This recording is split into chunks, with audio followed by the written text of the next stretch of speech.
ayos ng relasyon yung dalawa? Kasama ba siya nung nililigawan mo pa lang siya? Kasama ba siya nung sinagot mo siya? Ito problema. Kapag galit ka sa partner mo, hahanap ka ng ibang taong ko-comfort sa'yo. Na instead na kayong dalawa umayos ng relasyon nyo.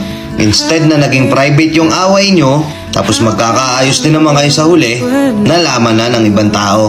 At hindi lahat ng sinabihan mo, mananahimik at gagawin yung sikreto. Minsan magugulat ka na lang pag chichismisan ka. Pag-uusapan ka. Pag-uusapan ka ng hindi mo alam. Kapag may away kayong dalawa, kapag may hindi kayo pagkakaunawa ang dalawa, kayo dapat mismo umayos. Hindi. Hindi lahat ha. Pero yung iba dito, papa-comfort sa ibang tao. Ang masama pa niyan, yung tao nagko-comfort sa'yo, inaabangan ka lang pala. O inaabangan lang pala yung partner mo na maghiwalay kayong dalawa. Ilan sa mga nanonood dito naranasan na to, di ba? Kayong dalawa